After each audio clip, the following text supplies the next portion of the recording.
Hello everyone and welcome to my channel. I'm Emmanuel, I am a Boeing 737 pilot and a member of PMDG's tech team. In this video I'm going to provide you with a quick review of the PMDG Boeing 737 for Microsoft Flight Simulator. Now some of you will already say, hold on a second, you're a member of the tech team, how can you do a review? You are biased. The answer is yes, I am probably biased, but being a member of the tech team basically means being a beta tester with knowledge on the actual aircraft, because I'm either a pilot or an engineer, in my case a pilot on the real aircraft. And therefore, I can give you an insight from a perspective that maybe some other reviewers cannot give you. Like, I have worked with this aircraft for a couple of months now during the beta testing, and therefore I have an impression on what went on in the background and what went on during the development, and therefore I may be able to give you some insights that some other reviewers who have just gotten the aircraft a couple of days ago may not be able to give you in that very same point of view that I can. But nonetheless, you are of course right. Since I have worked closely with PMDG to develop the airplane, I am probably a little bit biased. But let me close this by saying that I'm not on PMDG's payroll. I have never been paid from PMDG, I am not paid by PMDG, and I'm especially not being paid for this video. So what you get is as neutral as it's possible from my point of view, but of course it is slightly biased. So let's get that out of the way first. So, with this being said, welcome to Renton, the place where most 737s are manufactured. We're currently sitting in the FBO here, and we're just about to take over the keys to our brand new Boeing 737 aircraft. Before we start off, let's start with a little bit of background. I'm sure you all can read the Wikipedia article on the 737, so I'm not going to tell you that it's a single-aisle airplane and stuff like that. And I'm also not going to tell you that it's not a propeller-driven airplane. But the PMDG 737 journey started over 20 years ago with the PMDG 737 for Microsoft Flight Simulator 2004 back then. Or it might actually even go back even further. But this plane has evolved ever since. My personal first PMDG 737 was the NGX for Flight Simulator X in 2011, and we've come along 11 years since then. And a lot has happened in that time. So, before we start heading out to the airplane, let me just tell you one thing. It's not just the simulation that has evolved in that time, it's also the real airplane. New options have been added. Others are even not available anymore in new 737s. And by all means, by the time we are recording this in 2022, the last 737 has rolled off the production line years ago. The last 737 next generation, that is, with the MAX being the successor, and well, who knows how long it's going to be until we have one in flight simulation? Probably not too long. Anyway, let's now get back towards PMDG. So, the PMDG 737-700 is available for an introduction price of $69.99 US from PMDG.com, and at a later point it's also going to come to the marketplace and eventually to Xbox once Microsoft Flight Simulator on Xbox is actually able to support aircraft as complex as this. By then it's only available for desktop, and currently only from PMDG.com. If you're watching this at a later date, it might also be available on the marketplace, but as of the recording on the 10th of May 2022, that is probably a couple of months off. It's an easy download. You are going to get an installer that you'll have to extract, and once you unzipped it, you simply run the installer, follow the on-screen instruction, and installation is totally automatic. When you're loading the airplane up for the first time in your simulator, and as well as when the simulator has performed any updates, or after you've gotten any PMDG updates, it is going to take a little bit of time to process the airplane in the simulator when you load it for the first time. So expect to be waiting for some point between 10 and 20 minutes until the airplane is loaded for the first time. Once you load it for consecutive attempts, then it's going to be much faster, just like any other airplane in Microsoft Flight Simulator.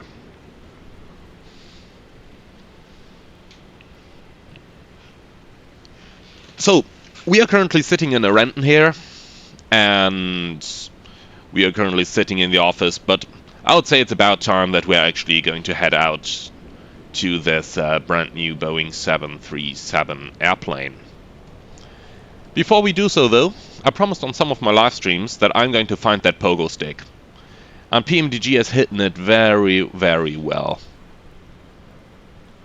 So actually even PMDG apparently seems to see the need to save some money and reduce aircraft weight, so here it is. In the dressing room, in the offices. But here it is, the pogo stick. Alright, enough talking. It's time to head out. Looks like they are still negotiating the final details of our purchase here. But of course we're not going to pick an airplane up without having done a test flight on it. So it's time to head out to our brand new PMDG Boeing 737 MAX. Hold on a moment, did I say MAX? You wish. It's gonna be a couple of years until we're gonna get that one. But by then, let's head the other way and collect our 737-700. We'll start doing a quick walk around of the airplane, having a look at the outside model. I'm going to do this the very same way that you normally do walk around in the Boeing 737, just to keep the normal order of flow. Starting off over here, we can see some nice details on the tubes, even though the true air temperature probe here could maybe use a little retexturing. Just like if you're getting very, very close, the first thing you notice is that, yeah, you can still see some pixels. There can be a little bit of improvement made on those textures. But let's face it, if we head out to any distance where we would normally see the airplane, like now if we're standing some 10 meters away from the airplane, then the textures are totally crisp, totally sharp, and are looking really, really good. PMDG did use decals on the airframe. That means you have the base texture, like the base livery, and then you have smaller details added to it, like the details around the AOA sensor here, and these small pieces of text that are going to be 100% crisp when you are getting even closer. So you will be able to find this all over the whole airplane, and this way it just uses a little bit less resources on your system. Heading out into the nose wheel bay, you will see that there is quite a bit of detail in here, but you will notice that, for example, things like the snubbers up here are still in 2D, but that is something PMDG has promised to update on. So the initial release version has this rather basic wheel well, and we are going to get a more detailed wheel well at some point after the release. Heading out further, looking into the external power access door here, however, we are seeing really, really good detail, and I believe this is what PMDG is going to bring the whole airplane up to. So once this is done, there is really not a lot to complain about this model. If we're heading out further, you can see this is the level of detail to which it's done. The engine fan blades here, again, they could use a little bit better texturing, but once again, I'm watching this from very close up. If you see this from a reasonable distance, I'm going to show you after we've completed the close-up walk around what it will look like from a normal external camera point of view, and that's what the model really seems optimized for, and where it's really going to start to shine. You can see in the modeling itself, there is a lot of small details here, like we have the static wick discharges here on the back end of the wing, we have the light bulbs inside the housing, and this is the kind of detail that the model is aimed to go up to. And this is really the kind of detail that is looking pretty good in my opinion. Going on to the landing gear, down here as well for the we have those brake pins. If they are worn down so that the pin meets the metal over here, then you know that the time has come to replace your brakes. And this is the kind of detail that I have personally brought up during the testing. And PMDG has really gone quite a way to add all those details that we are checking on as pilots during the walk-around. Going into the main wheel bay, again, this is not quite as detailed yet, but this is promised to come with a later update for the airplane. So, if you are doing your first couple of walk-arounds, then don't be surprised that this is not yet as highly detailed, but it is going to come. And once we're heading out again into the areas that you're more likely to see, you will see that the airplane is actually looking pretty good already, and it is going to get better. Something that I'm just coming across right now is the reflections of the ground here on the wing, and that is really amazing. And you do see this on the real airplane as well. And seeing this level of detail is really cool. And you will see the model is at the same level of detail, mostly around. If we have a look at the APU intake here, or the elevator field probe up here, then this is actually pretty good. Again here, small detailed static wick dischargers, 3 of them on each elevator, and also the light bulbs back here on the APU exhaust. So this is all looking pretty good in my opinion. Now some of you will say, yeah, it is, but if I compare it to other Microsoft Flight Simulator aircraft, it's not. And, well, let's put it that way. There are some ultra detailed models for Microsoft Flight Simulator, no doubt about it. And I'm kinda personally asking myself though, do they really have to be that detailed? In many cases, I personally would prefer to have a little less detail on the outside model than in some models provided, but therefore actually have those details in the systems. And wait for it, wait for the systems part. I can tell you that this is where this airplane is really going to start shining. However, with this little bit of criticism on the outside model gone away now, I have to say that in total this is a really good looking model.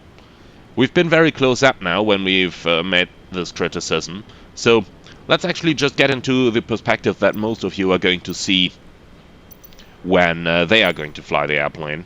So we'll go into the external camera here, and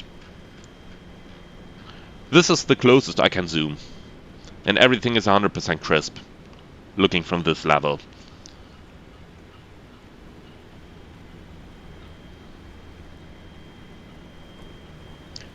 And you can see the modeling here, you can see the sun reflecting on the airframe. That's all looking really good.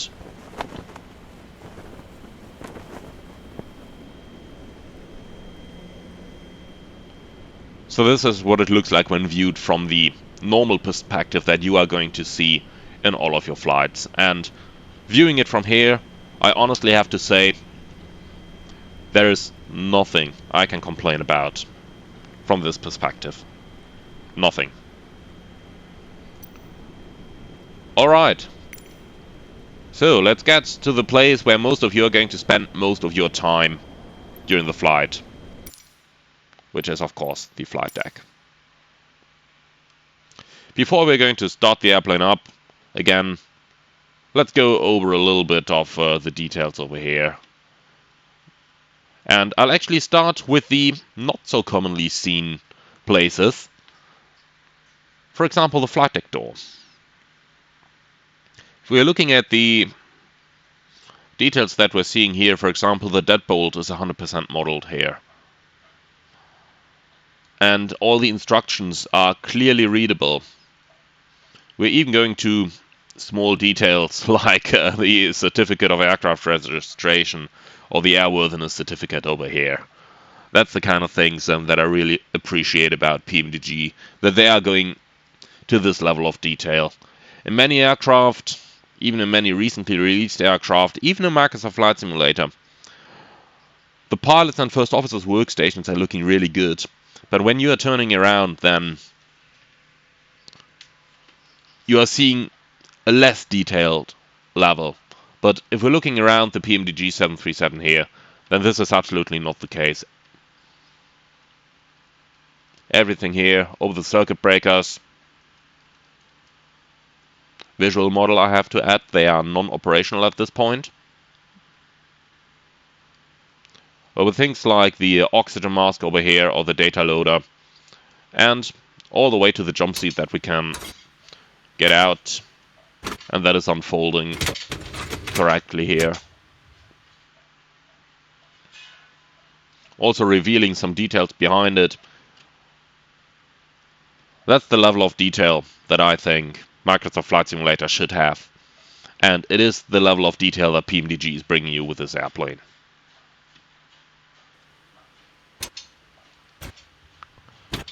Another small detail here, the gear pins and also the emergency gear extension door handle with all the details in there. And yes, the alternate gear extension system is modeled in this airplane.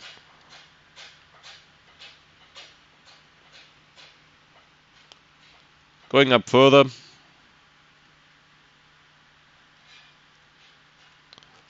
let me also just show you some of the animations here. So if we look, for example, at the engine anti-ice switch, you see that it's a 3-position switch and it is safeguarded over here.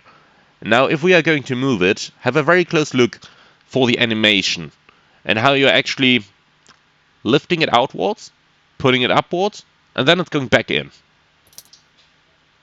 It's going pretty fast here, but if you look closely, you will see how that is actually correctly animated.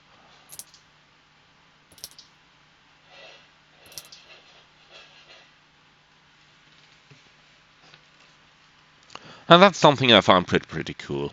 It's those small details that ultimately make an aircraft, in my opinion. Or that ultimately make the virtual cockpit of an aircraft. And PMDG has gone to great length to do this, and to do it correctly. So here we take a close look at the glass on the APU exhaust gas temperature indicator, or the slight reflections we're seeing here in the lights. That's the level of detail that we're seeing in this flight deck. Going a bit further, the MCP once again modeled to a very high degree of accuracy. Even the screws are 3-dimensional here. Or if we look at the small details on the switches, you can see how they are not just plain switches, but how the edges are actually slightly raised over the rest of the switch. And the best news about that is, if you are coming from an older simulator like FSX or P3D, you will be like, but why? It only costs me performance. But in Microsoft Flight Simulator, that is no longer an issue. In Microsoft Flight Simulator, the performance of this airplane is absolutely great. If I'm comparing it, for example, with the fly-by-wire Airbus, which is a great freeway aircraft, probably the best that's ever been produced in any simulator, then I have to say that performance is even slightly better than the fly-by-wire. Alright, one last detail I'm going to show you here is the auto brake selector. Also note the reflections on the flap indicator here. But for example, to rotate the auto brake selector in the 737, that is something that we also went over during the development. And that is the kind of input that I provided as a tech team member, in case you are wondering. You see it just plainly rotates from the off to the 3 position, but then to get it to the max position, you actually have to slightly lift it. Like this. But then to rotate it back, there is no need to lift it anymore. And that's the level of detail to which this flight deck is modeled. Now, for the next thing, I'm just going to stop talking for a few minutes, just to show you some of the sounds of the airplane when we are starting this up.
Don't be surprised that you don't hear an APU sound here. With the windows closed and the door closed, it is actually totally normal that in the 737 cockpit you don't hear the APU.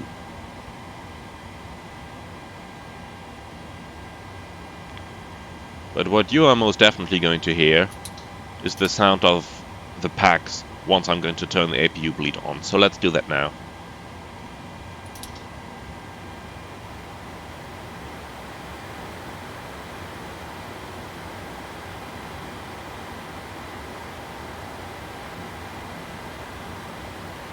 And have you noticed how the sound went up in equal conjunction with the duct pressure?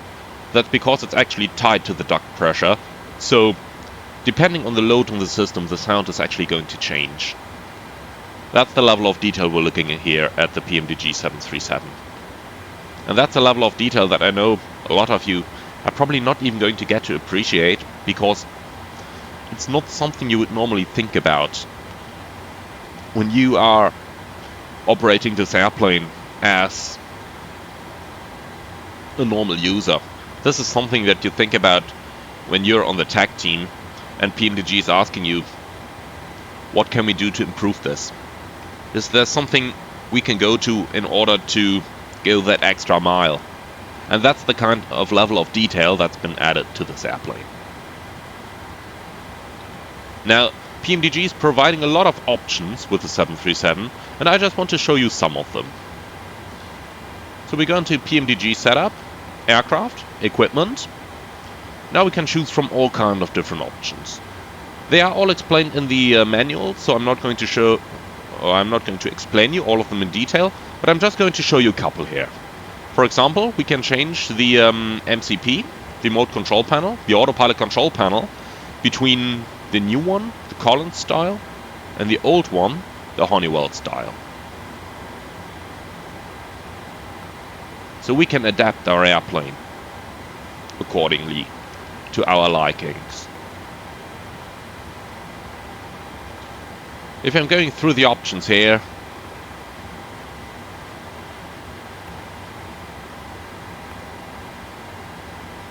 just to show you all the different options that are available.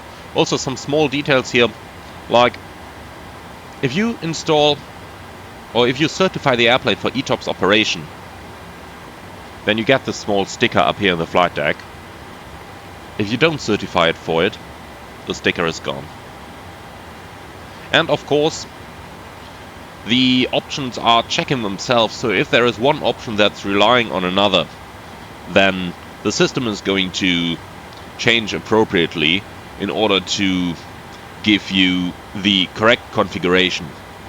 So if we, for example, went to the first page to install the Honeywell MCP, like this, but then we say we want a fail operational auto-land airplane,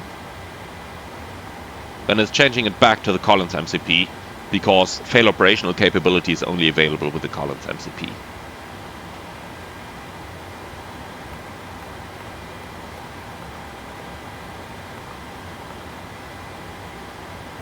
Some things, like the auxiliary fuel system, are peculiar to a certain airplane, so only the Boeing business jet has the auxiliary fuel system, so you cannot select it on this very aircraft type here.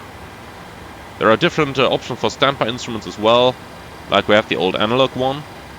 And note how you now hear that vibromotor of the analog standby altimeter, which is basically a small needle in the back of the altimeter that's constantly slightly punching it so that the needle can actually move smoothly.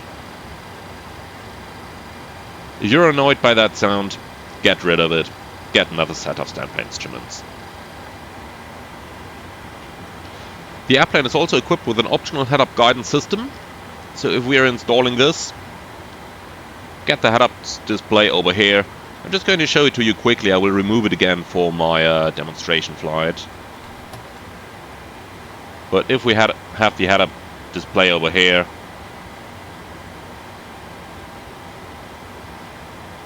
this is fully collimated, as you can see.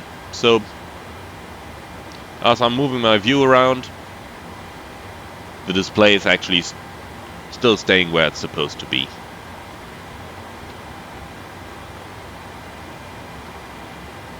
Now it says fail operational auto-land disabled. That's because we changed to the analog set of standby instruments.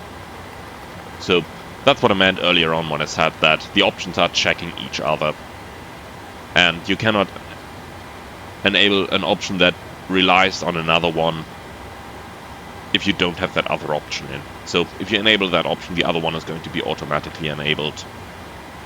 Also, things like the performance improvement package that slightly reduces fuel burn by changing the shape of some of the lights and of the engine exhaust.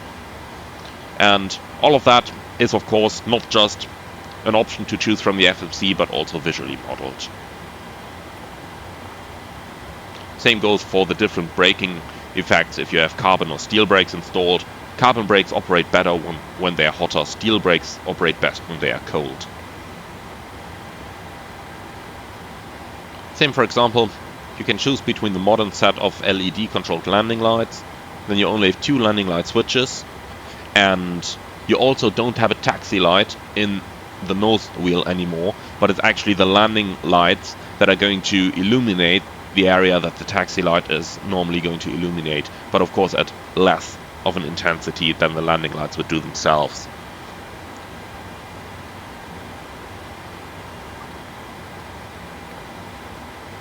Fuel cutoff switches. You have the new one here that look like those in the 787 or the 777, or you can choose between the old ones that came with the first iteration of the 737. Note how that is also changing the park and brake lever.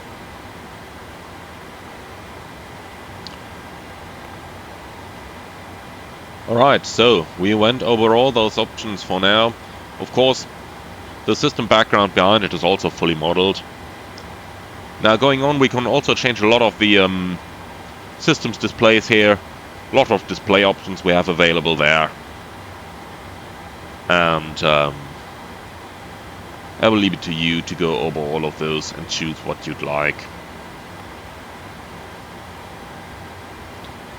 Now, note that the EFS map display, that's the one where the displays would change to show you the old analog style instruments. That is an option that was available on the first Boeing 737s to provide true commonality with the 737 Classic when airlines have still been operating mixed fleets when the NG first came to the market. That option is currently not available, but it is going to be provided again with a later update of the airplane.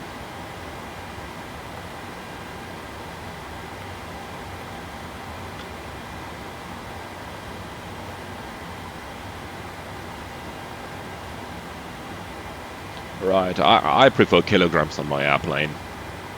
Just because I'm used to fly with them in real life since I'm a European. So, that's about the options. We also have a lot of different failures available. You can find a couple of demonstrations of some of those failures, like a rapid decompression or something, on my channel, so check it out if you're interested. And, for example, if we wanted to do an engine failure, we can choose between several different failure scenarios, like the electronic engine control failing, the engine having a severe damage, just a flame out, high vibration, oil pressure problems, or if it's going to fail by V1, by VR, V2, or if the thrust reverser is, for example, going to fail. That's all kind of things you can choose here, but that's all optional. You don't have to use it if you don't want to use it. Maintenance tab is also something I really like. Shows you how often you have to service the airplane. And if this is going down, like if you've flown 500 hours on the airplane and you don't do service on it, then you are actually going to have a much higher probability to encounter some failures than if you're not, or than if your airplane is well serviced. But we're talking about real life service intervals here, so it is going to take quite a while until you've accumulated those 500 hours.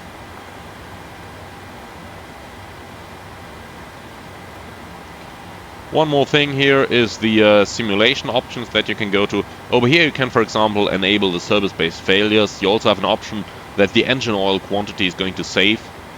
So then you closely have to monitor your engine oil quantity here. If you're using the quartz display, you usually want at least 12 quarts of oil in your engines to dispatch. Also different IRS options, like if you want fast alignment, if you want it in realistic time, etc. I'm just going to keep it on fast for now.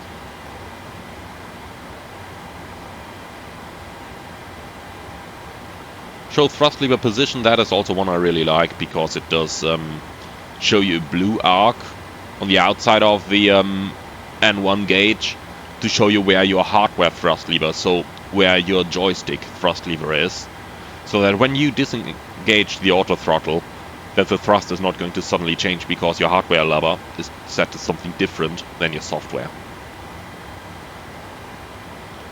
Similarly, auto throttle manual override, you can use it if you want to use your hardware to override the thrust levers. In real life, when the auto throttle is setting the thrust, the pilot can always manipulate the thrust levers. You can always set whatever you want, even if the auto throttle is engaged. And PMDG is providing different possibilities here. If you go for always, then your hardware is always going to override the auto throttle. That's an option I would not really recommend to use unless you have a very well calibrated joystick, because most joysticks are sending some minor noise, and that may then interfere with the airplane's auto throttle. What I'm personally using is override in thrust hold and descent arm mode only. So then, in descent, if your FMA is going to show you the arm mode, which means the thrust is in idle and the auto thrust is prepared to take over whenever thrust is required, but it does accept a certain margin. You can also set that margin in the airplane equipment options. Usually it's 15 knots. Then if the pilot, however, wants to accept only 5 knots of deviation, then you could always manually add some thrust while the auto throttle is still armed to help you out if needed. So that's what I'm using personally. Apart from that, you have some callouts here. Some features like pausing the simulator automatically when you reach the top of descent. Then you have this time compression button here. That's something PMDG added to the clock. So that's the button that's not there in the real airplane. And you can either put it to automatic time compression, then you'll see the time turn to this blue to greenish tone.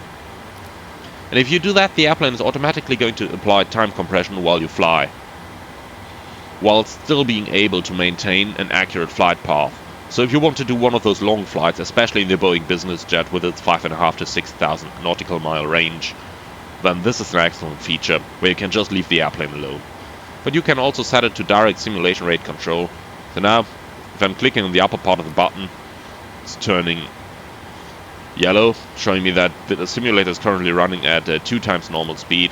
Going red is 4 times. And if I'm just clicking on the lower part here, then it's immediately going back to real time. So for those of you who like using time compression for longer flights, there are quite a couple of features in here to get you going. Steering input method is also something interesting. So if we can use the prop 1 axis in order to steer our tiller and the rudder, but since the latest simulator update, Microsoft is also working on implementing a tiller axis themselves. Once that is available, it's going to be added in here as well, so that you will be able to use that axis. Alright, so we've had an overview of the flight deck, we've listened to some of the sounds, and I've shown you some of the options. Let's actually get to fly the airplane. If you want a more detailed tutorial how to fly it, I'm going to, or I have already uploaded a full set of tutorials using my real airlines SOPs. So go and check that out. I'm going to link to it at the end of this video.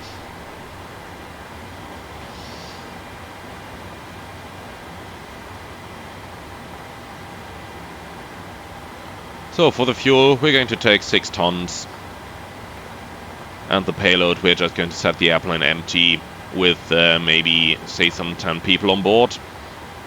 Airline staff, of course, who came here to collect this brand new airplane.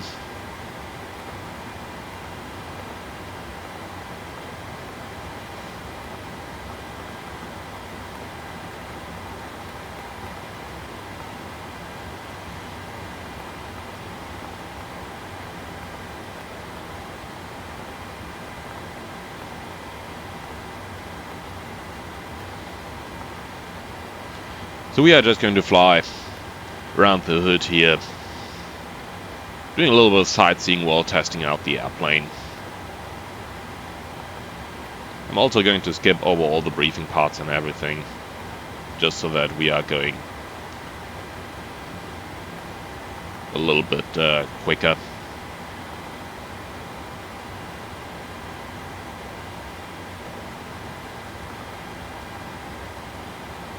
I'm going to do 22k, something 58 degrees-ish. Since we're pretty light, we can derate the engines pretty much. The airplane does have a lot of power, so we want to be very careful with those small flights. Short distance flights and a lot of power is usually not a very good combination, because the airplane is going to give you some 6,000 feet a minute, sometimes even 7,000. And that is really something that you want to be careful with. So I can really recommend using performance calculation tools such as Virtual Performance Tool that you can find on virtualperformancetool.com. That's really highly recommended with these aircraft.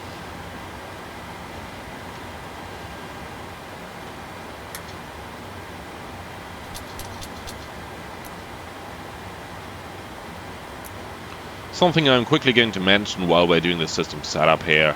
If you are really new to PMDG aircraft and you have never ever had a PMDG aircraft before, and probably you're also not quite familiar with the term study level and what that might mean, well, let me give you a quick overview.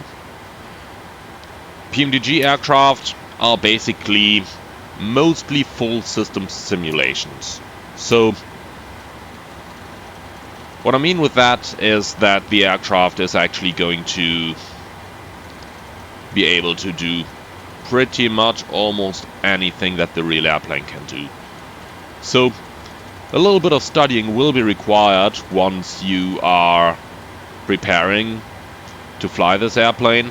So once again, I can very much recommend the tutorials, because I know that many of you will not have a real aviation background, and many of you are just doing this as a hobby, and therefore I've provided those tutorials for you, so that it's going to be easy to learn the airplane.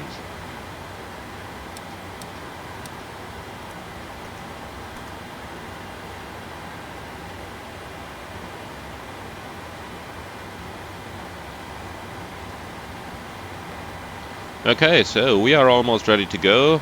Let's make sure the APU generator is online, so the blue lighter is not illuminated anymore. And then we can release the ground power. One of the things I know that a couple of you will stumble upon when flying the 737 for the first time is that it actually does not have an automatic switching of the generators. Therefore, you need to switch those manually, or you might end up without power when you're shutting the respective power source down.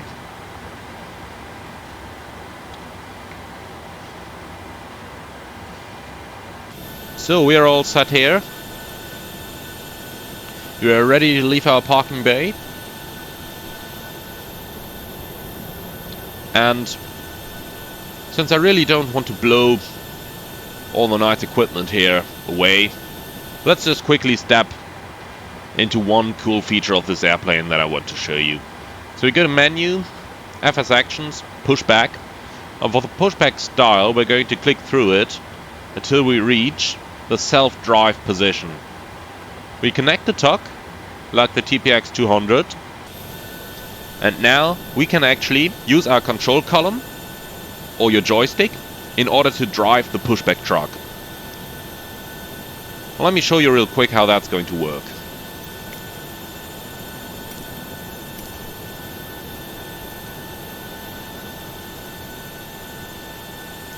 Let's take our drone camera here, put it somewhere in a position in which we can actually drive this thing.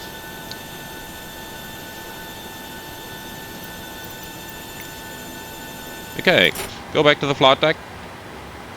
Parking brake released. Anti-collision light on. Packs off. Transponder on. Now let's get this going.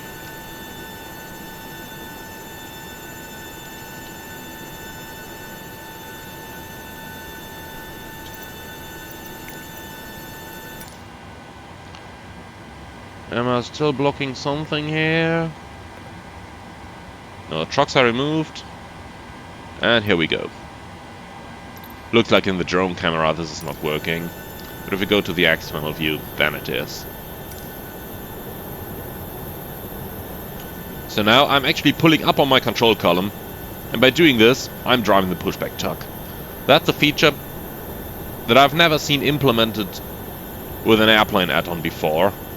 I know there are some pushback add-ons, but this is really something different.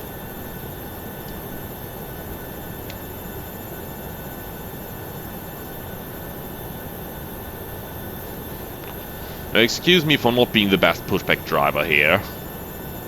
Keep in mind, my channel name is a Sub37NG driver, not pushback driver.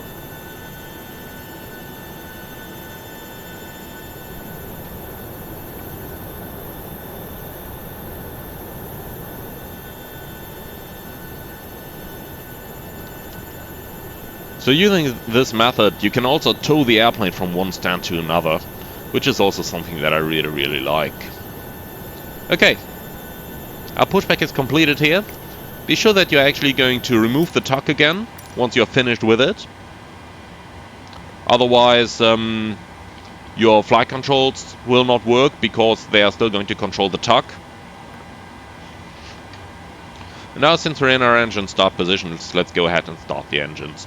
Again, I'm not going to narrate the engine start, just listen to the sounds and enjoy what you're seeing.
Okay, we have a good start at number 2. Let's start engine number 1.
Okay, that's 2 good engine starts.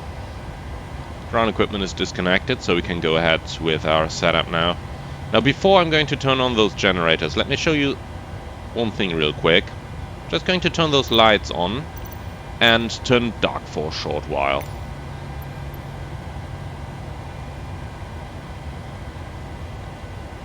So now watch as I'm turning on the generators.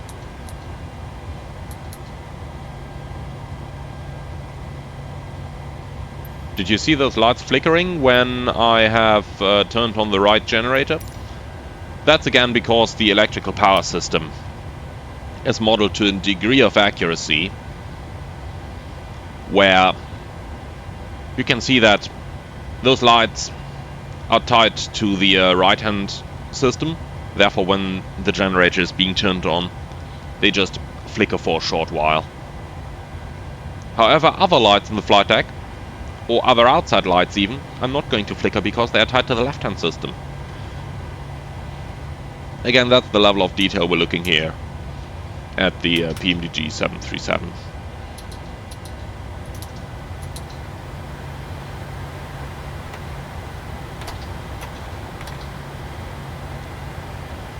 Flight control check.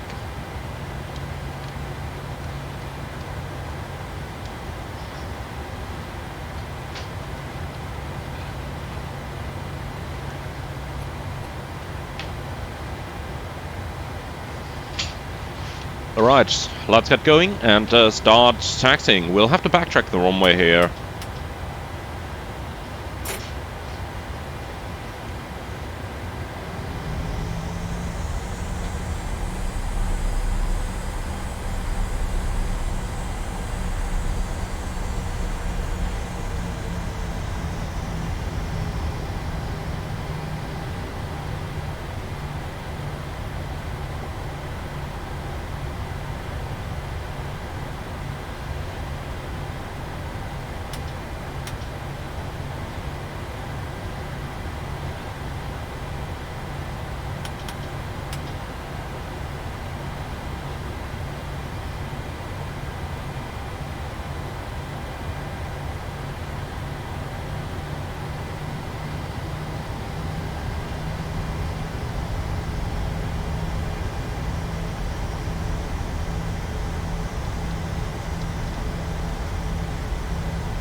Something I'm just quickly going to talk about as well as the taxi model here.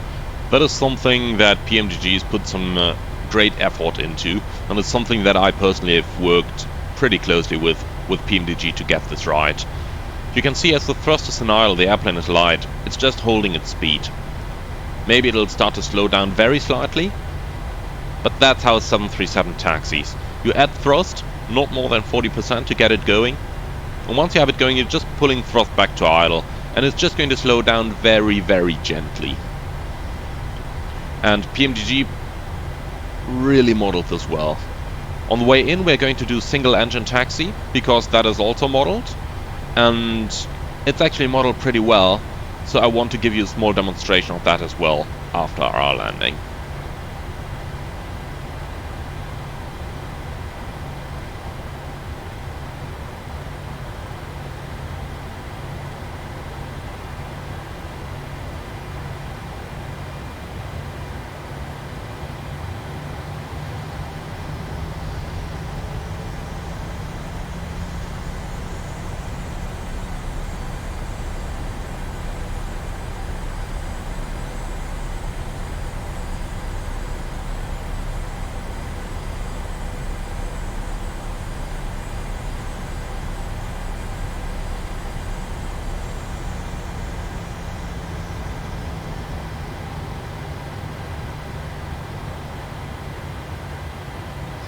Alright, here we are ready for our departure. So,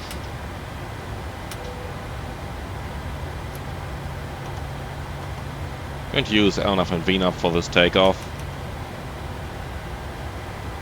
If you want to see how it works without VNAV with a manual method, I'm doing that in pretty much all of my other videos as well as in my tutorials. So, if you want to see how that works, just have a look at one of those. Alright, we are ready to go. And we'll start a little bit using the autopilot, and later on I'm also going to show you how this airplane hand flies. So let's start our timing.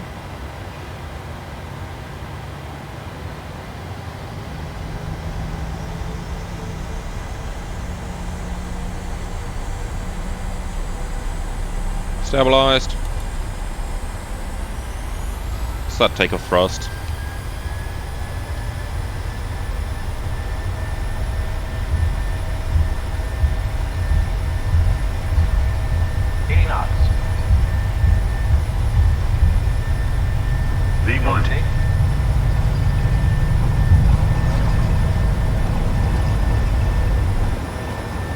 Positive, ready to climb.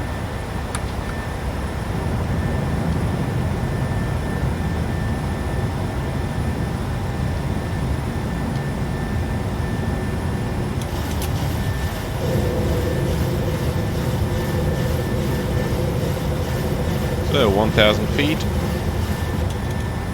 Autopilot on.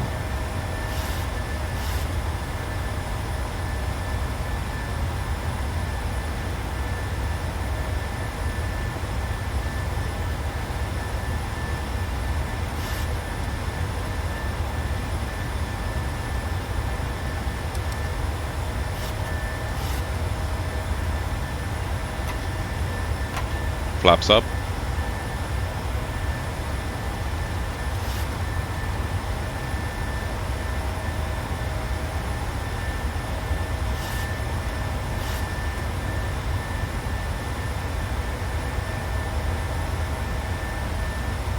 So let's continue on the present heading here.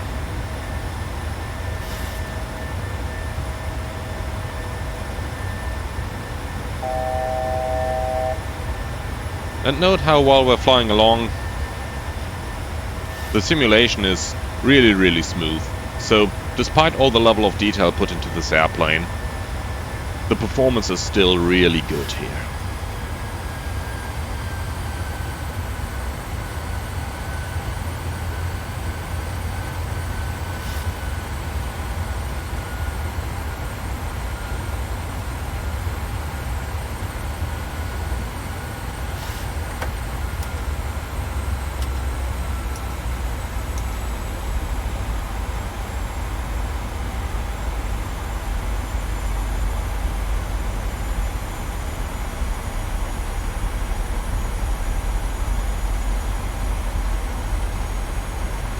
Alright, let's climb a little bit higher. Going to use level change for this, since we've programmed the FMC to fly at a lower altitude for this flight. And we'll actually head out over here to the mountains, have a quick look at the scenery while we are testing the airplane before we're going to come back.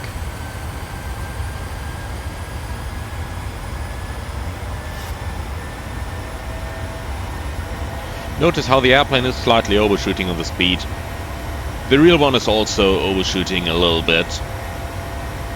Even though I have to say that we've departed at such low weight that this is a little bit unfair to show the airplane overshooting by 80 knots. If you're departing at any decent weight, so with the airplane not empty, then you are also going to get an overshoot of less than 10 knots, which is at the low weights exactly what the real airplane is doing as well. And this is what I said earlier on. Now that we're using 90% of thrust, it's doing 6,000 feet a minute. That's why I said reduce that thrust. Let's actually go vertical speed now.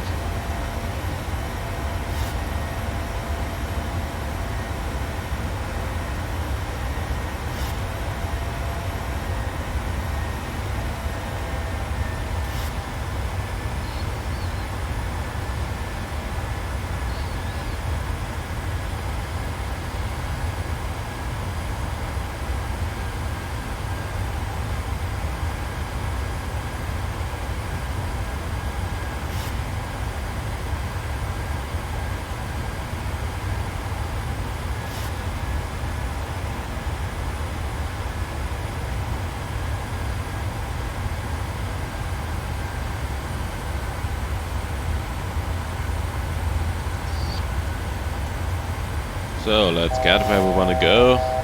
300 knots seems a good speed here.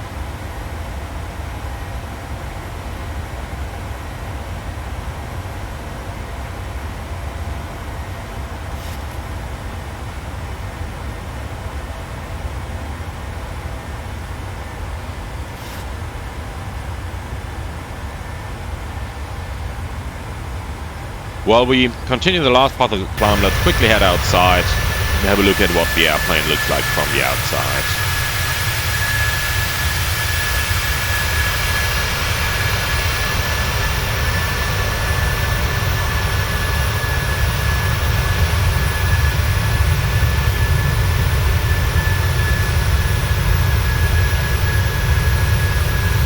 Note how as we're getting into the exhaust of the engine, the camera starts shaking a little bit. Now that, as far as I'm aware, is the default Microsoft Flight Simulator feature, not something particular to the 737, but it's something I really like. As we're getting out here, some quick words here. We're currently in pretty smooth air, and you can see the wing vibrating a little bit.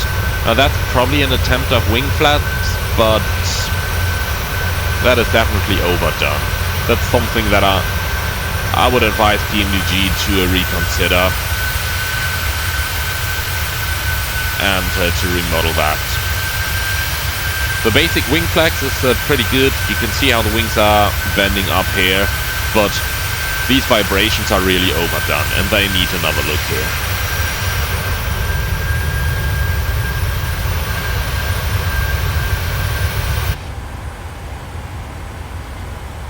So, as we're going to make our way around the mountain, let me show you a little bit of the flight dynamics. So I'm disconnecting the autopilot now. And I will also recycle the flight director. Arming it again in case we need it, but not actually showing it. So the first thing you just saw was the airplane wanted to do a slight descent. And that is something that PMDG has correctly modeled. When you disconnect the autopilot in the real 737, on the papers it's going to give you a totally trimmed out airplane, but in practical terms it usually isn't trimmed out 100%, so there will be slight corrections from the pilot necessary when you disconnect the autopilot, and that is something that PMDG has modeled as well. But now many of you will probably have flown the fly-by-wire Airbus before. So for those of you who have, let me give you a quick demonstration of one of the differences when hand flying a 737, since the 737 is not fly-by-wire equipped. So you will see now I'm pulling the thrust to idle.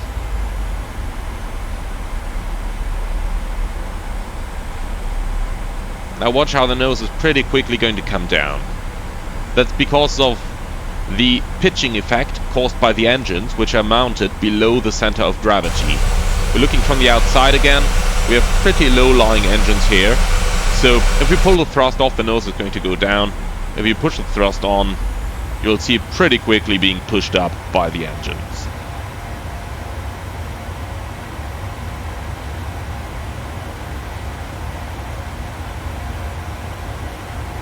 Okay, we don't want to break our brand new airplane. Let's not overspeed it.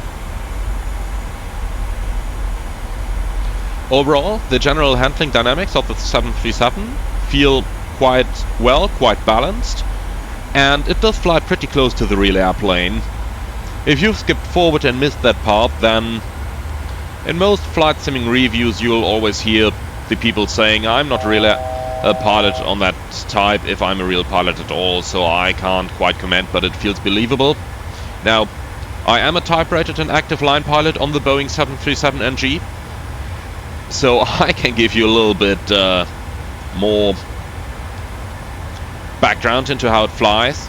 And I have to say that it actually flies pretty good. Not perfect. I have to add that. For example, turns are feeling really good if we're doing this here. We're just going left and right a little bit. Or if we are making our way around the mountain now. Then turns are feeling pretty good. So does pulling or pushing the control column. The pitch thrust couple could be a little bit stronger, but unfortunately that seems to be a limitation of Microsoft Flight Simulator, which is still optimized for single-engine piston aircraft in the low speed range. So if you're flying at Cessna 172, then you're probably going to have pretty good flight dynamics. But if you are flying a jet aeroplane with swept wings operating in the transonic range, then there are some things which are just missing in Microsoft Flight Simulator that even PMDG couldn't do anything about. We came across that quite a lot in development, and I've always pushed PMDG, can you add this, can you add that? And they said, well, we'll have to find workarounds because Microsoft Flight Simulator by default doesn't support it. But for many things, workarounds have been found and implemented, such as the nose down effect you get on landing when you're pulling off a thrust. And stuff like that is all implemented by PMDG. So my review on the flight dynamics is that they are actually pretty much, they are as good as what you could do in Microsoft Flight Simulator. That is not just based on my experience as a Boeing 737 pilot, but also on my experience in the PMDG tech team during the development of this add-on. Now let's just go ahead and go beyond, slightly beyond normal flight envelope. So normally 30 degrees angle of bank is the maximum you're supposed to have. But let's go ahead a little bit and fly this thing at 45 degrees doing some steep turns. First of all, I'm going to bring the speed down to 250 knots.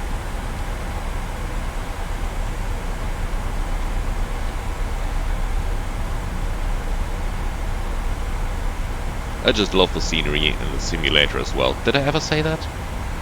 I probably did. So the overall immersion factor with the PMDG 737 and Microsoft Flight Simulator is really, really good.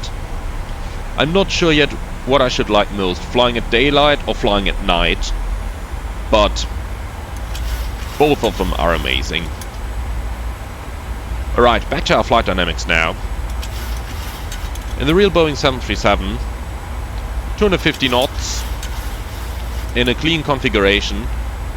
It's going to give you round about 2.5–3 degrees of pitch with about 60, a little bit more, but 60-ish% N1. And as you can see, now we've got this configuration. Let's zoom in a little bit. We are at 2.5 degrees.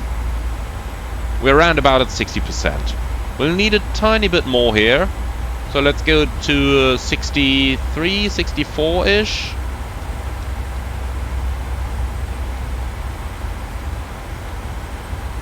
You can see how the airplane immediately wants to climb because of the pitch to thrust couple. We're currently flying downwind of the peak of the mountain here. That's why the wind is just changing a little bit. Kind of making my demonstration here a little bit harder. But you can see we're just above 60%, 65%-ish. And now it's keeping its speed. And if we're going to about 2.5 degrees of pitch, that's what we are looking at. Alright, so another thing for the demonstration here. Now that's of course a maneuver that we only do in the full flight simulator and not in the real airplane. But let me just show you those steep turns. So, due to basic physics, we'll have to pitch the airplane up. And of course we'll have to add a little bit more thrust. So, for the 737NG, you're looking at about 2 to 3 degrees more pitch and about 5 to 10 degrees more thrust in order to do those steep turns. So let's go ahead and start it now. I'm going to zoom in a little bit for you to make the instruments readable a little better. Here we go. As we're going through the 30 degrees, you'll see how the requirement for thrust increases. Bank angle. Bank angle. Now if we want to maintain pitch. Bank angle. Bank angle. Or if we want to maintain altitude. We're looking at about a degree to a degree and a half here in the PMDG versus about 2 degrees on the real one. So that is quite good, I'd say. That is quite good. Bank angle. Bank angle. Bank angle. But that is of course going beyond the normal flight envelope of the aircraft. So steep turns are nothing that you would ever do with passengers on board. Bank angle. Bank angle. Bank angle. Bank angle.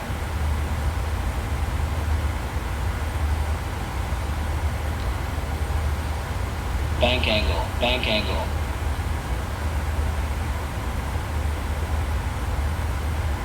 Bank angle. Bank angle. Right, and for the fun of it, let's go to 60 degrees.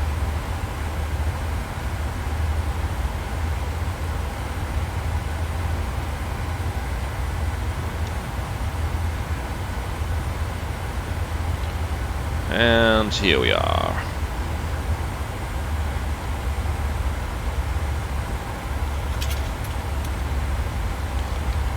So my overall feedback on the flight dynamics of a PMDG 737 is that they are done pretty well. One more thing I'm going to show you, which is really something that struck me when I first flew the real 737 after I've flown in Flight Simulator X and P3D for many years at the time, and that is how much roll the rudder is inducing. So have a good look outside, and I'm slowly going to apply full rudder here and have a good look how the airplane starts to bank. So this is full rudder deflection. You see how quickly the airplane is turning away, and just note how much aileron I need in order to actually keep my wings level now.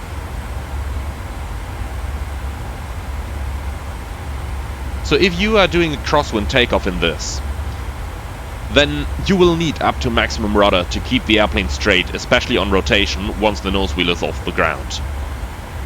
So be prepared that you will need significant amounts of aileron to counteract the effects of the rudder, and that is totally normal. If we're doing that at even less speed, let's go down to the up speed, and I'll show you it again when we get to the up speed.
So now, on the upspeed, you'll generally need around 5 to 6 degrees of pitch, with again about 60% and 1 to keep that speed. And that's once again pretty correctly done by PMDG. Now let's do the same demonstration again. I'll go to full rudder. Now let's keep those wings level using the aileron. See how much of an aileron input I need now in order to keep the wings level? Now keep in mind that we could still go 70 knots slower if we are in approach configuration. And then you will actually need up to maximum aileron in order to keep the wings level. And that is something that is totally correctly simulated and not a bug. I've seen many of you say that, yeah, the rudder in MSFS is so oversensitive. And the answer is, yeah, it is a lot more sensitive than it is in earlier iterations like P3D or FSX. But that's actually correct. That is how an airplane behaves in real life. If you are looking into some background why that is, just have a look at the airplane from the top and look at the wings. If you are turning the airplane into the wind like this, now all of a sudden you have a lot more wing surface here that's being struck by the wind at an angle. So this means that now you're getting a lot more lift on this side than you're getting on that side, at which the wind is going over it like this. Because now the wind is hitting the leading edge of the wing at a much more direct angle.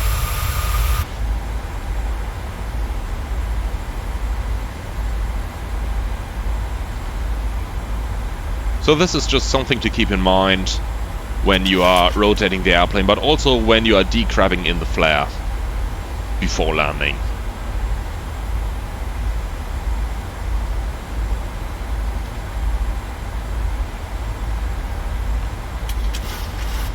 Alright, so let's re-engage the autopilot. Heading select, Alt hold, Command A, auto throttle. And of course we'll confirm all those on the flight mode annunciator on the PFD. The MCP in the PMDG, just like the real one, is not giving you actual information if a certain mode is engaged or operating. All that those green lights here are telling you is that you can deselect the same mode by pressing the button again. So if we're looking at heading select, for example, this is illuminated green, we press it, now we are out of heading select but in control wheel steering roll mode. Well, let's put it back into heading select, and here we go.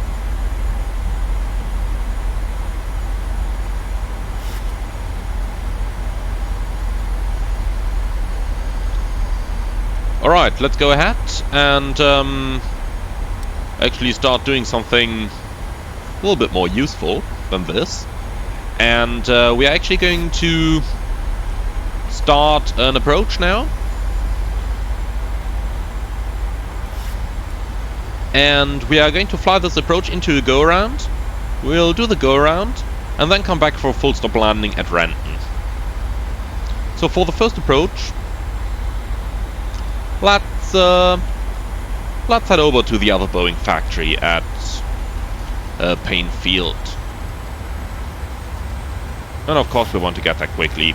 330 knots it is.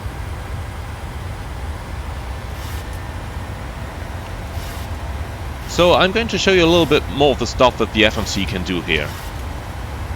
If you want to divert the airplane in flight, then you can simply change the destination, just like in the real 737. Now we want to fly the ILS Zulu approach, Romeo 16 right. Execute. We'll go to the LAX page, take WebWe, and we're going to select an inbound course 164, execute, and now we've basically drawn an extended center line on here. We'll go further to the LAX page, Romeo 16 right, that's our landing runway.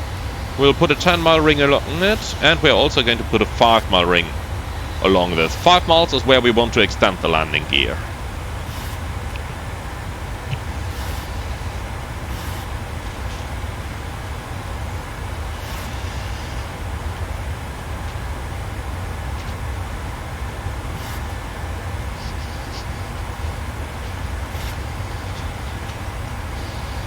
Now, of course, in no normal flight I'm going to recommend you not to get out any charts, but for the purpose of this demonstration you can get all the information you really need for the landing from the FMC.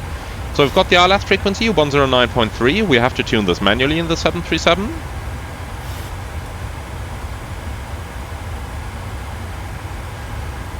Then the course is going to be 163.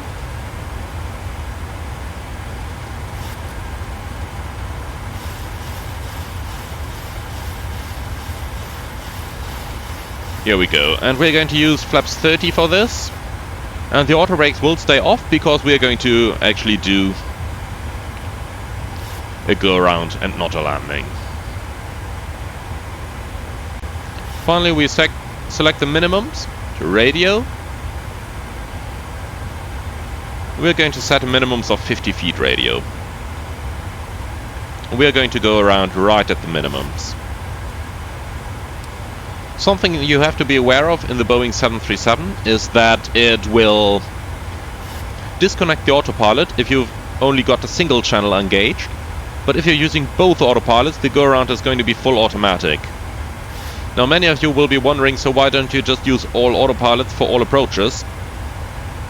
The reason is, first of all, the autopilot can only be used on both autopilots can only be engaged at the same time on an ILS approach, not on a non-precision approach.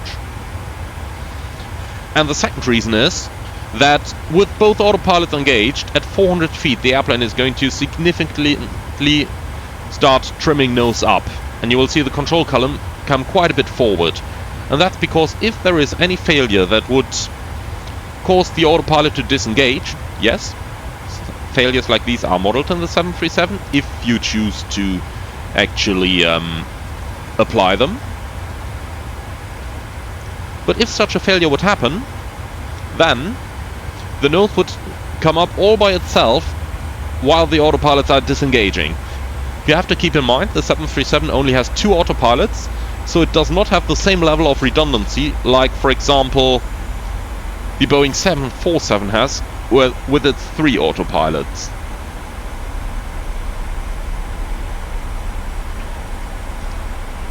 So finally, what does this mean? It means if you want to do a manual landing, so if you plan to disconnect the autopilot, then it's best practice not to engage both autopilots, because otherwise, if you disconnect once the airplane has trimmed itself nose down already, then your airplane will be so significantly out of trim that it will be impossible to land it manually. Something else you just saw here. The pitch was 5 degrees nose down, but the airplane was actually slower than the target speed. The reason for that is 5 degrees nose down is the maximum pitch the autopilot is going to give you in level change mode. In vertical speed mode, you can get it all the way down to 10 degrees.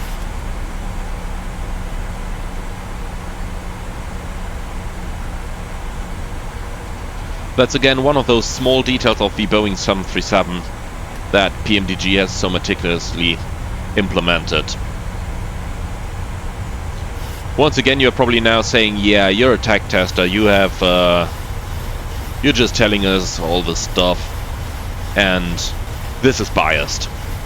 The answer is, yeah, it probably is biased, because during the course of the development we went through so much detail to get all this stuff working, that by now I really have to say that the system simulation of this aircraft is pretty good. Let's just have another quick look from the outside here. Something else that I have not shown you entirely yet is the wing views.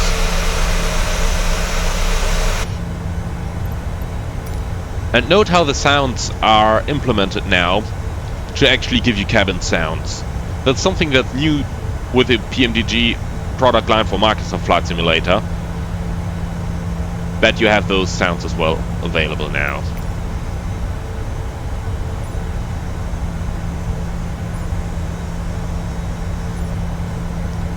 Note how they are slightly changing as we're changing through the different views.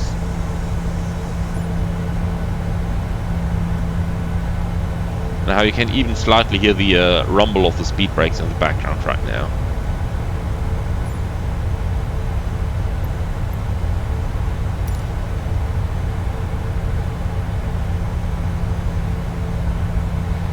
Again, the wing flex here, that is something that needs significant improvement in the product. So yes, even though I am probably biased, I'm still pointing out the things I don't like about it. That's definitely one of them.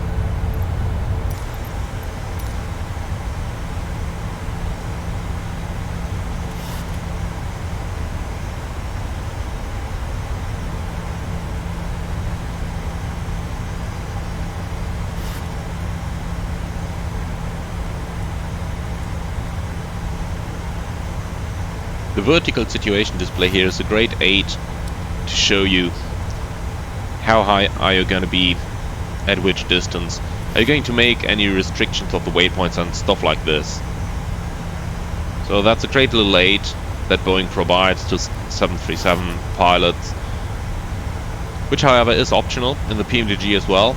You can deselect it from the options if you don't want to use it.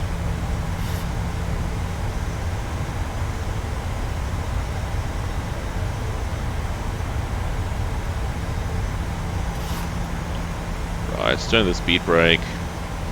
Let's start a left turn here.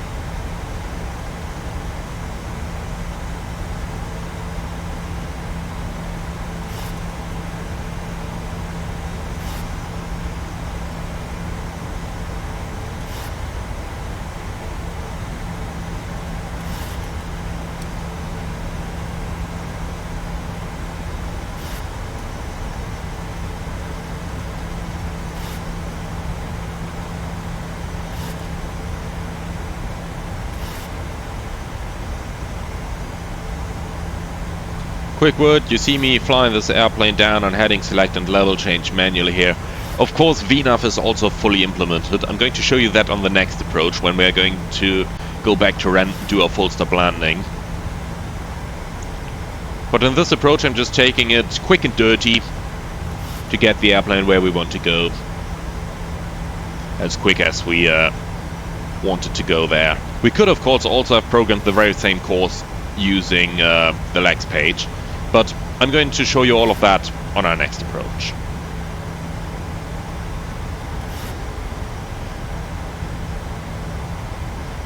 Let's go to vertical speed here, minus 300.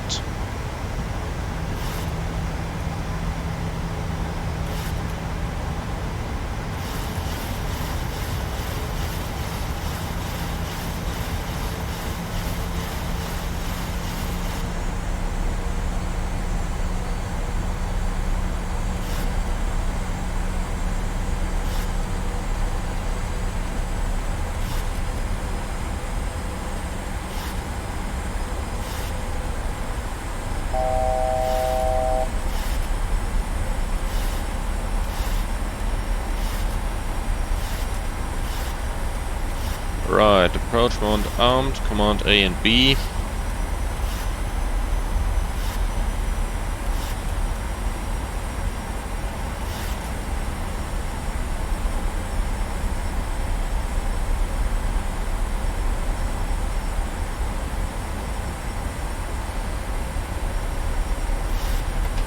Flaps 1.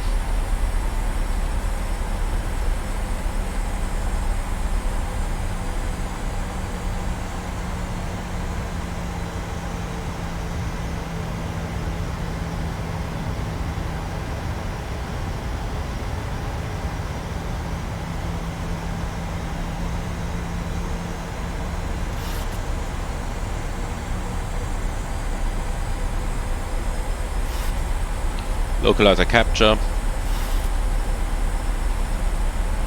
Romeo heading 263, glide slope capture.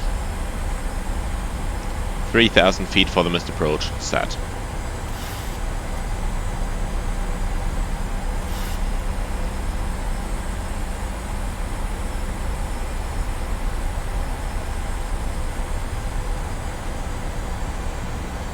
Flaps 5. Speed checked.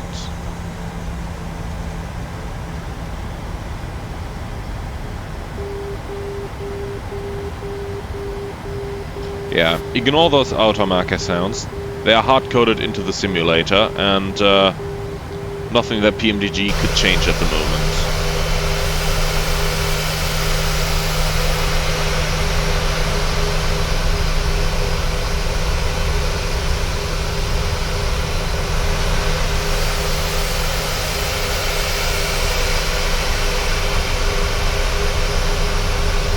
Alright, enough outside view. Back to the flight deck.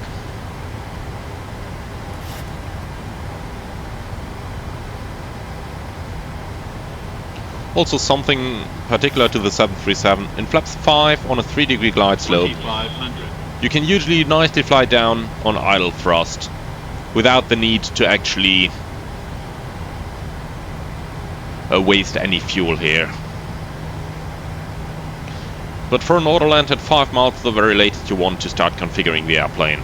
So we're at 5 miles now, let's go. Gear down, flaps 15. Once you put the gear down and go to flaps 15, the airplane is going to slow down as well. Another small option there, if you have an aircraft that has the short field performance kit installed, then flap 10 is not going to give you a lot of drag. But if you have an airplane that does not have the short field performance kit, then flap 10 is going to be a great aid decelerating the airplane on a 3-degree glide path.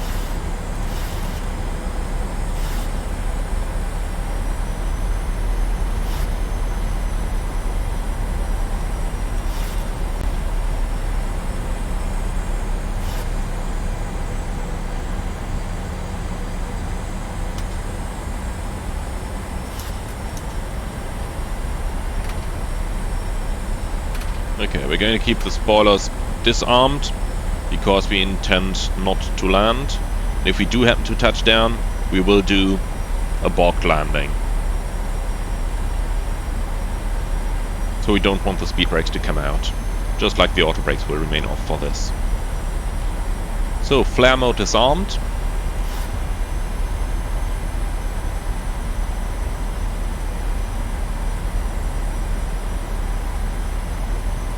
The button to go around in the 737 is located on the thrust lever down here. Basically, this one, available on both sides. However, there is a shortcut to it on the mode control panel over here. And that's what we're going to use.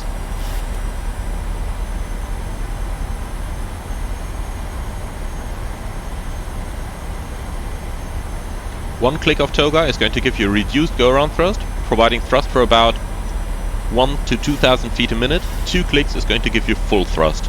We'll use the reduced go-around thrust feature today, since we're at such a lightweight.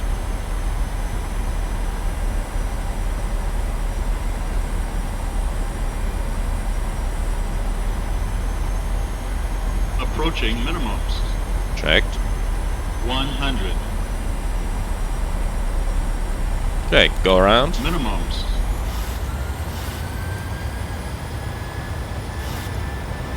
Flap 15.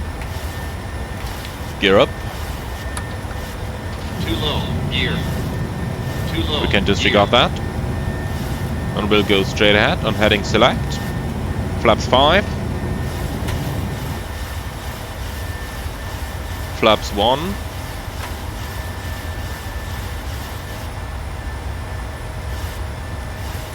And flaps up.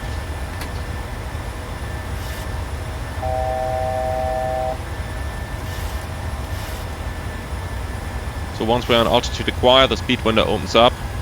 We'll accelerate a little bit here, 220 knots.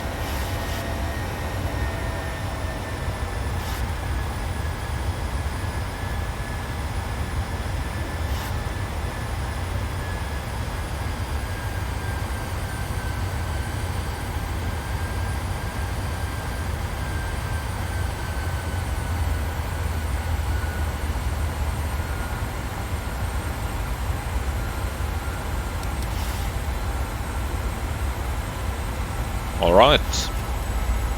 And that's the automatic go-around. So, after takeoff checklist is complete, Let's actually divert back to Renton now, where we're going to do an RNAV approach.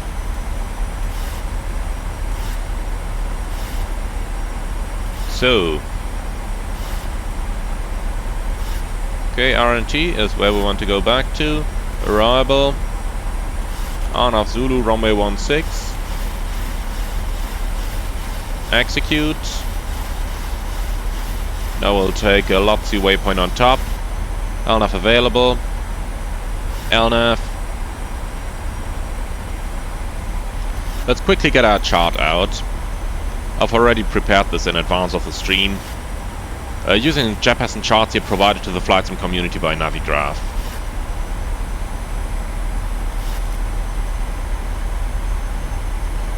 So approach 16 Zulu.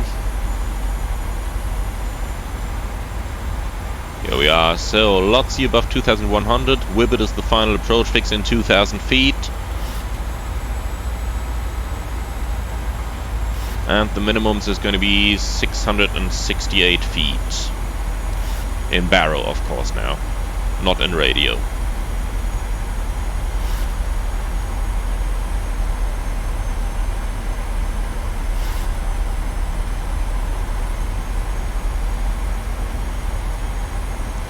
(668), we'll need new rings. Runway 16, sorry. 16, of course. 10 miles and 4 miles. Landing elevation now 32 feet,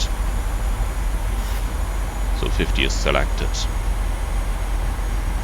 Okay, so we can descend 2,100 feet now for this approach. We're going to put it into VNAV, but just make sure that it's actually prepared for the approach. Let's go and descend now.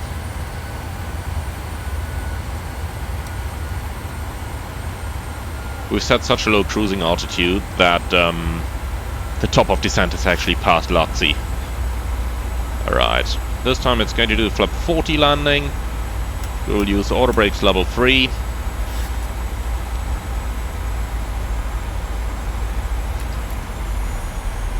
I'm going to help the airplane slowing down a little bit here. I should probably have not flown straight ahead towards Renton, but do a holding somewhere for the setup, since right now we are getting really busy to get this thing down. Flaps 1. Drag required, that's checked. I'm giving it the speed brake already. Auto brake can be, auto throttle can be rearmed. I've just disconnected that for a short moment.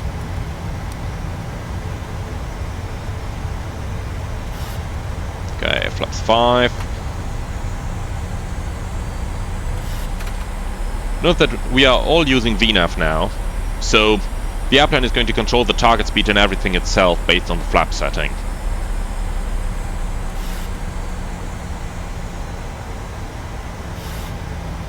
It also features integrated approach navigation. However, I'm going to fly this approach using LNAV and VNAV modes. But for integrated approach navigation, there will be a tutorial how to use that on my channel at a later point.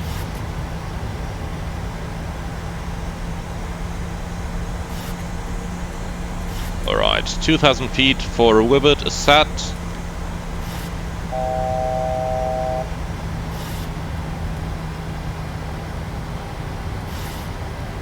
And you can see how this approach is coming in pretty offset to the runway. So once we're close enough and have configured the airplane for landing, we'll disconnect the autopilot and then we'll hand fly it in for the runway here.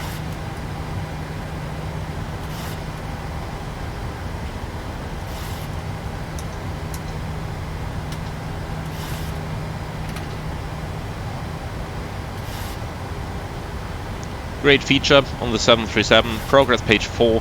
There you can see a lateral cross-track error if there's any, and also the vertical deviation. So that's something really good for a non-precision approach, to keep track of where you actually are, together to all the aids provided on the navigation display. So passing the final approach fix, VNAV path, and speed intervent. Gear down, flap 15. Now, of course, we've got to adjust the speed manually. The airplane could do it automatically as well, but the airline I fly for prefers us to do this stuff manually. And flaps 30. And the speed is low enough, we can go flap 40. Missed approach is going to be 2,400 feet only. Let's set that now. Set. Ah, and I've actually mistaken the runway with the offset previously. We are coming straight in. So let's keep the autopilot in for a while and see how it's performing on the RNAV approach.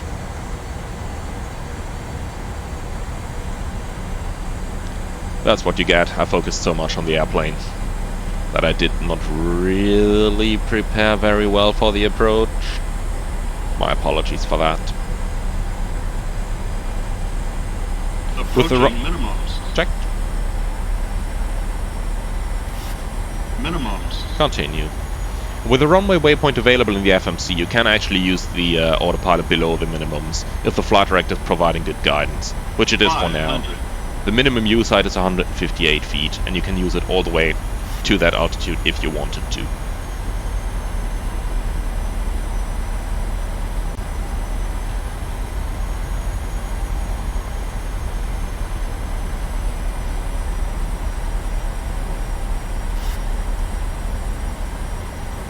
Let's go manual now.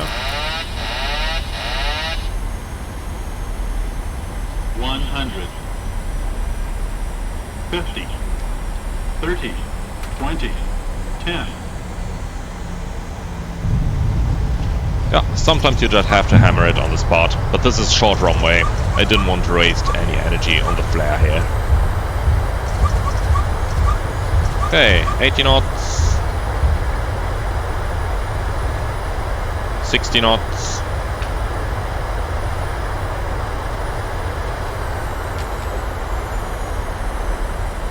I'll reverse. Manual brakes.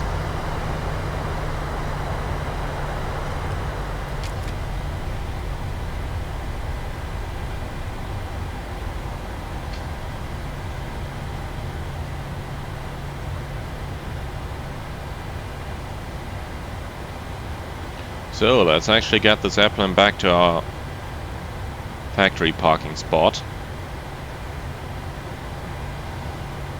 and go back to the office to collect our keys.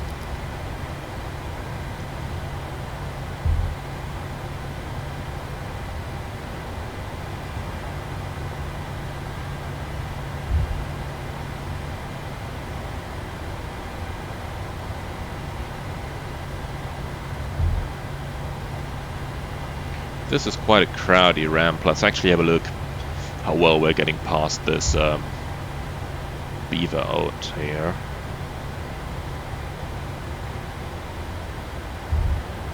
Yeah, that's fine. There's enough space over there.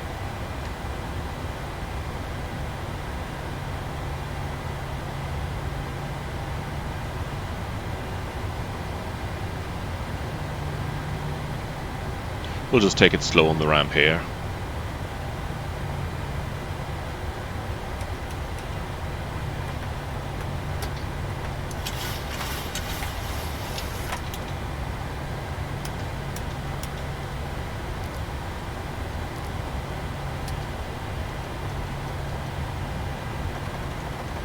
Another nice feature, if you hit that level change button a couple of times while one of the flight directors is still turned on, it brings the speed back to 100 knots on the ground. It's more a little shortcut that a line training captain has once showed me, and again that's also something not documented in the AFCOM, but something that PMDG went to implement when I asked them to do it in the technical beta phase of the project. So that's all the kind of small details that you're seeing over the airplane in so many different points. Another one, just as an example, is on the fix page. You click on it, you go to the first one, but if you click the button again, you're going to the second one. And this does, for example, not work on other pages. But that's, again, one of those undocumented features of the airplane, of which the PMDG 737 has really a lot.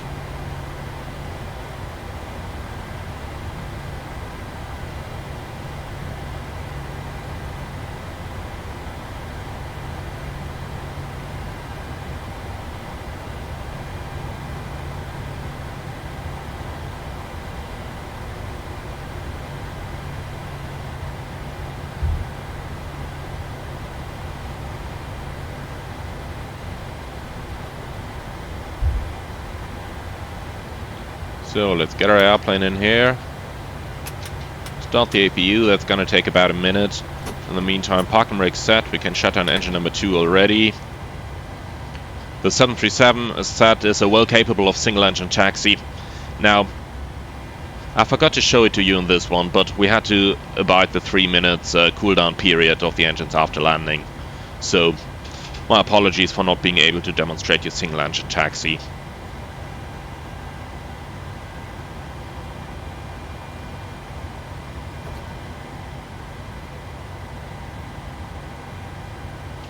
So now we're just waiting for the APU to become available, and then we can push our airplane back into the stand.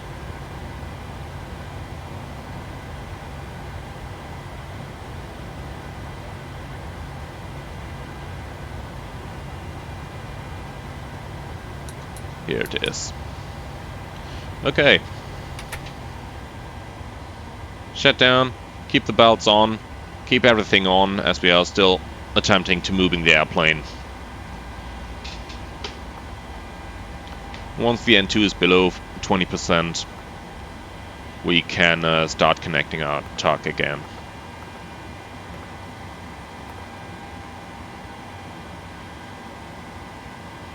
So, self-drive, tug is on, park and brake released.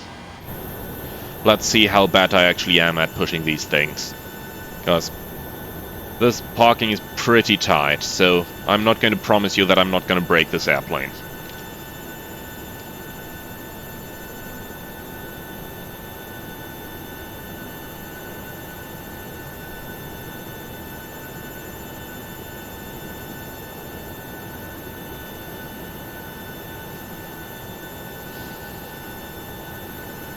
Come on, can we do that without getting into the grass?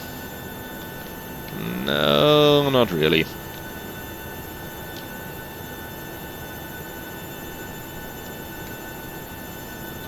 So you can see how the tug needs quite a bit of time to react as I'm pulling this large airplane.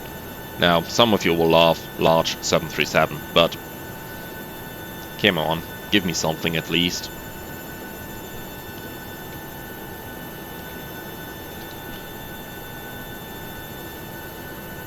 You see, it is a little difficult to get this thing to actually move where I want it to move. And I can tell you, however, I have asked the real Pushback driver to try this, and he was able to position this thing 100% accurately.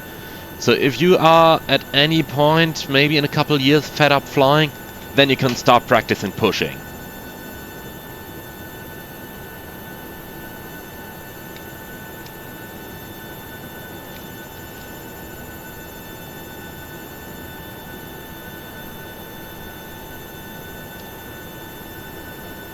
Maybe in Microsoft Pushback Simulator 2026, we'll see. Okay, I'm really not a good pushback driver, I have to say. So, I have a feeling before I'm going to break this little airplane, we'll just keep it here and keep it to someone professional to actually park this airplane, shall we? So, we intend to keep this airplane here, the chocks are set. That's my skills as a pushback driver. Got nothing to do with the PMDG, it's just that I am, well, a 737NG driver, not a pushback driver.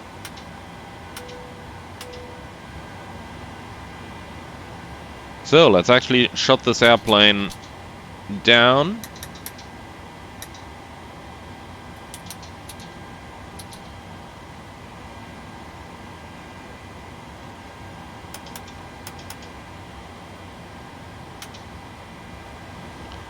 So,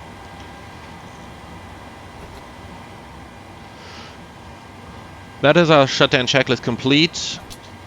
Let's put the APU off. Oh, the other off.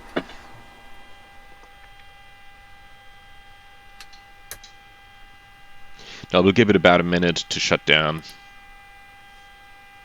And when that minute is over, then we can turn off the battery and the APU air intake door will have closed by then.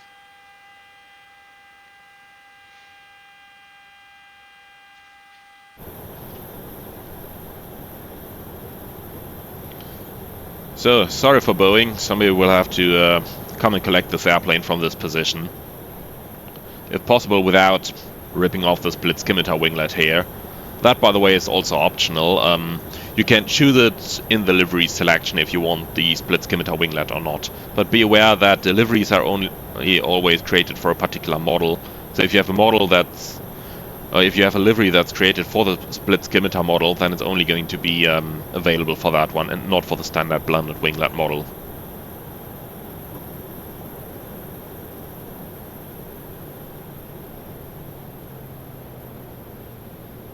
So we can hear the APU going off.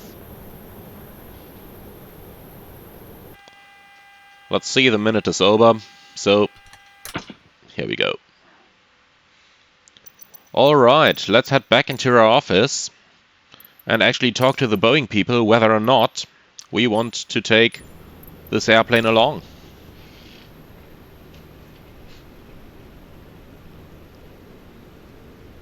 Hope you didn't forget to bring the high visibility vest.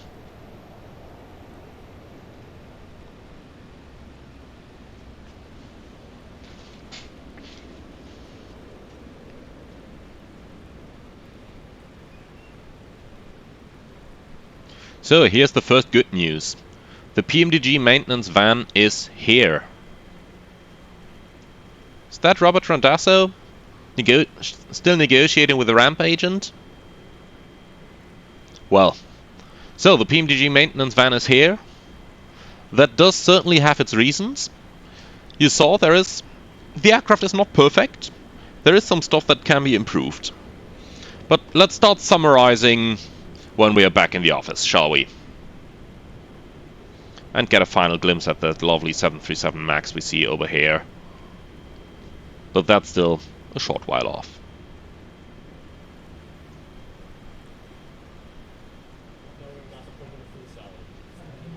So I hope they've finally finished the negotiations over here, because now it's getting serious, gentlemen.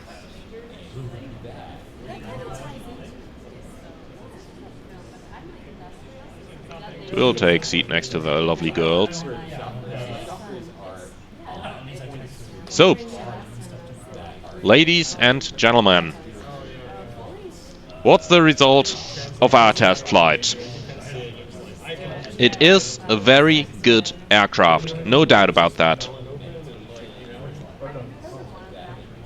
The model, when viewed from a little bit of a distance, is looking excellent. Only when getting really close up, as in using the drone camera to do a walk around, then you can see it becoming pixelated a little bit. And things like the wheel well are not yet 100% detailed, but that is stuff that's being worked on, and PMDG has already promised to provide a future update for. So, how would I rate the model? I tend to say it's good. It's even very good, but not perfect yet. Let's see what this is going to come up to with the next couple of updates over the course of the next maybe half year or so. Moving on. The flight deck is looking superb. The lighting is superb. There's only some small things that I have to criticize. That is really only some small visual stuff. Basically, it's some features that I would like to see. That is the ability to open the flight deck window. You can currently not open them, but it's planned to do that in the future. Then some additional sunshades would be very nice. There would just be that little feature, making it a little bit more lively in the flight deck, and I would really appreciate to see something like that. Apart from that, the model is superb, the textures are superb, and there is only these small things that I would like to see added to it, but I'm fairly sure PMDG is going to take care of it. The airplane does have a lot of options, but we also have to mention that at the time of this release it does not have an electronic flight bag. However, PMDG has promised to deliver one with a future update. So here once again, it has been confirmed prior to release that the aircraft is in a sort of early access stage, not meaning the typical early access in that it isn't quite complete and still buggy, but more in that like there are features that PMDG would still like to add. However, the airplane is in a perfectly flyable state and in a perfectly enjoyable state as well. Moving on. Looking at the systems. Most of the systems are implemented to a very high degree. I've said in earlier videos that I don't like the term study level, because you can study with a lot more simpler add-ons. But this add-on has a very high degree of system fidelity. You saw how I used many of the systems using the same standard operating procedures that I'm using in my airline in real life. So the system can be operated like the real airplane, and it is a real joy to handle them. There are some minor shortcomings if you're going into details. If you're running some of the more complex failures, then you will run into some of these things every now and then. Is that something that's spoiling the fun? No, not at all. Is that something that's spoiling the studying? Not really. If you use this thing to practice for a type rating, disclaimer, it's not certified to do so, so don't do it. But if you choose to do it anyway, then you will be able to practice most of the stuff that you will have to come across in your type rating, and you will get a very good base of knowledge, and it will make your type rating a lot easier. Moving on to the manual flight dynamics. They're pretty good. There are some limitations in them that just come along with Microsoft Flight Simulator and with the limited flight model provided by Microsoft Flight Simulator. However, PMDG managed to find a very good balance in between them, and the airplane does feel pretty good. It flies like a 737 does fly. It steers like a 737 does steer, and the pitch power values are in the region of being reasonable within Flight Simulator. There are some small differences, like if you do 5 degrees of pitch, 60% of thrust, you should end up at about 220 knots or at the clean speed. Of course, it will vary based on your airplane's weight. We flew a very light airplane today, so the pitch power values are usually for a 60-ton aircraft. So at the light weight we've been today, it was expected that they will be slightly off. But overall, it's pretty well balanced flight models. The numbers are in the believable ranges, and whenever I can spot something being off, it's usually off just slightly. And what I can tell you from my experience during the beta testing is that whenever I voiced some concerns about something being off, PMDG went to great length to correct it as good as it was possible within Microsoft Flight Simulator. And usually it ended up at something that came pretty close to what the real airplane is doing. Not always perfect, but if I had to give the flight dynamics a score, with 10 being the best, 1 being the worst, I'll put it in the region of about 8, which for my personal standards for flight simulation is pretty good. So it is among the very good flight models in Flight Simulator.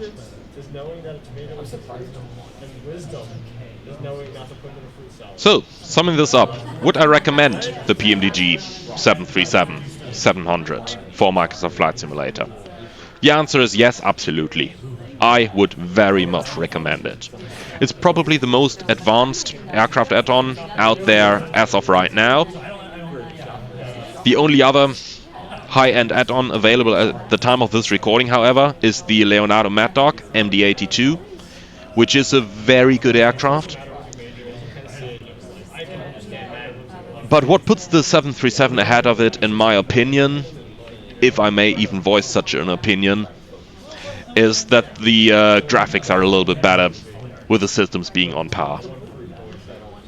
So that said, the PMDG 737, in my opinion, is a very recommendable aircraft. It comes along at $69.99 US for now. And once the next model releases, it'll go up to $74.99. And for that price, it is definitely a very recommendable aircraft. It's good value for money, looking at what earlier PMDG aircraft cost in prepared or FSX. So good value of money, good looking model. But there are things that will need improvement. PMDG has promised that over the next several months they will be working on updates for this aircraft. And those updates are most certainly coming. And I will leave it at this with my summary. Would I recommend you to get it? Yes, sooner than later. It is a great tool. It can be flown using the real-life procedures. You can see it in my YouTube channel, where I've done several full flights and also several emergency demonstrations using my airline's procedures, adapted as good as possible for the single pilot operation that we're in within Microsoft Flight Simulator. This being said, I'll conclude my review. I'll leave it to you to decide how much of it is the biased part. Again, most certainly there is some biased part in this, even though I try to be as neutral as possible. However, once again, I'm not claiming 100% neutrality. I've explained to you the background of myself at the beginning of this video, so if you've skipped over that part, you might just want to go back to it. But that's going to be it from my side. Now, I've promised my viewers on my live streams that I'm going to find that pogo stick, and if you've missed it in the beginning, here it is in PMDG's offices. There we got the pogo stick trademark. Thank you very much. I'm signing off here. Going to enjoy the views of this Max, and hope that it'll come sooner than later to a Microsoft Flight Simulator as well. Thank you very much. I'm looking forward to see you in the virtual skies, see you on VATSIM, see you on my live streams, or answering your questions in the comments of my other videos. Thank you very much, and see you again soon.